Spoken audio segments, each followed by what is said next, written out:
प्राचीन समय में राजा सुरथ नाम के एक राजा थे। राजा प्रजा की रक्षा में उदासीन रहने लगे थे। परिणाम स्वरूप पड़ोसी राजा ने उस पर चढ़ाई कर दी। सुरथ की सेना भी शत्रु से मिल गई थी। परिणाम स्वरूप राजा सुरथ की हार भी हुई और वह जान बचाकर जंगल की तरफ भागा। उसी वन में समाधि नामक का एक बनिया अपनी स्त्री एवं संतान के दुर्व्यवहार के कारण निवास कर रहा था। उसी वन में बनिया समाधि और राजा सुरथ की भेंट हुई। दोनों का परस्पर परिचय हुआ। वे दोनों घूमते हुए महर्षि मेघा के आश्रम में पहुंचे।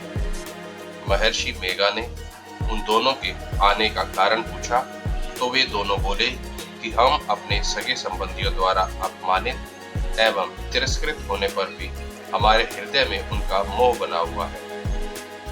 हे महर्षि, इसका क्या कारण है और इसका कैसे निवारण किया जा सकता है? महर्षि मेघा ने उन्हें समझाया कि मन शक्ति के अधीन होता है और आदि शक्ति की अविद्या और विद्या दो रूप है। विद्या ज्ञान स्वरूप है और अविद्या अज्ञान स्वरूप। जो व्यक्ति अविद्या यानी अज्ञान के आदिकरण रूप में उपासना करते हैं, उन्हें वे विद्या स्वरूपा प्राप्त होकर मोक्ष प्रदान करती है।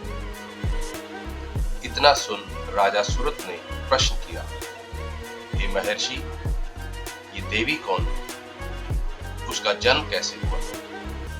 ये भी हमें बताएं। महर्षि बोले, आप जिस देवी के विषय में पूछ रहे हैं वह नित्य स्वरूपा और विश्व व्यापिनी है। उसके बारे में ध्यान पूर्वक सुनो।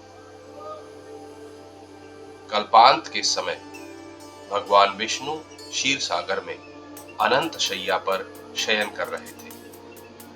तब उनके दोनों कानों से मधु और कैटब नामक दो दैत्य उत्पन्न हुए।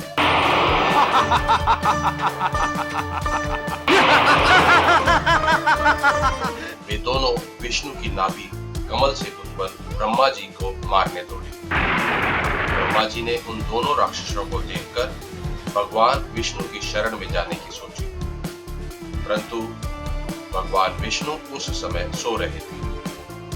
तब उन्होंने भगवान विष्णु को जगाने हेतु उनके नयनों में निवास करने वाली योग निद्रा की स्तुति की।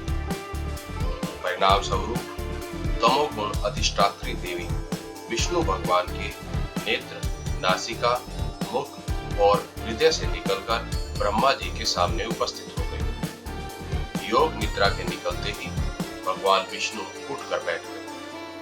भगवान विष्णु और उन राक्षसों में 5000 साल तक युद्ध चलता रहा और अंत में मधु और कैटब दोनों राक्षस मारे गए। ऋषि बोले, अब ब्रह्मा जी की स्तुति से उत्पन्न महामाया देवी की वीरता और प्रभाव का वर्णन करता हूँ, उसे भी ध्यान पूर्वक सुनो। एक समय देवताओं के स्वामी इंद्र तथा दैत्यों के स्वामी महिषासुर में सैकड़ों वर्षों तक घनघोर संग्राम हुआ। इस युद्ध में देवराज इंद्र की पराजय हुई और महिषासुर इंद्रलोक का स्वामी बन बैठे। अब देवतागण ब्रह्मा के नेतृत्व में भगवान विष्णु और भगवान शिव की शरण में गए। देवताओं की बातें सुनकर भगवान विष्णु और भगवान शंकर क्रोधित हुए।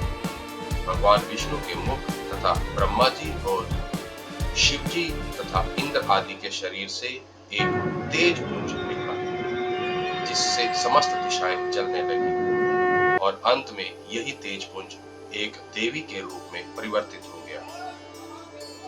देवी ने सभी देवताओं से आयुध एवं शक्ति प्राप्त करके उच्च स्वर में अट्टहास किया, जिससे तीनों लोक में हलचल मच गई।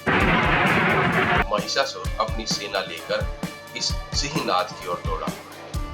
उसने देखा कि देवी के प्रभाव से तीनों लोग आलोकित हो रहे हैं। महिषासुर और देवी के बीच 9 दिन तक घमासान युद्ध चला।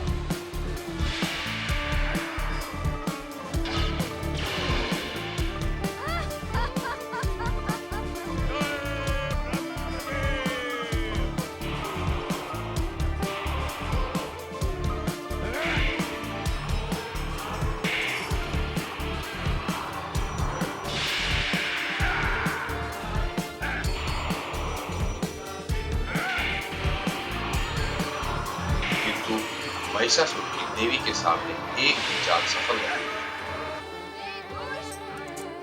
मेरा अंतिम प्रहार मुझे जीवित ही नहीं छोड़ेगा।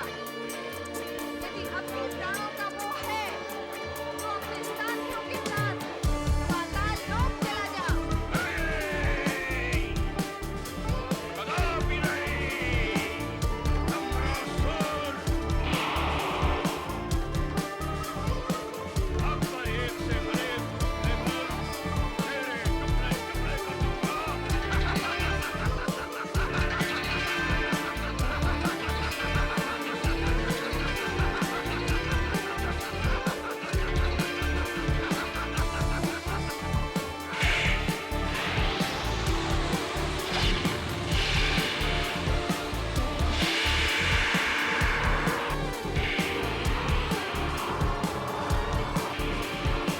और अंत में वह देवी के हाथों मारा गया।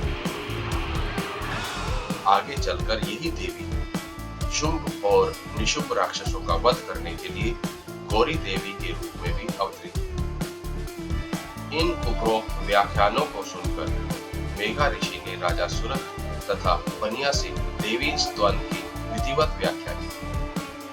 राजा और वणिक नदी पर जाकर देवी की तपस्या करने लगे।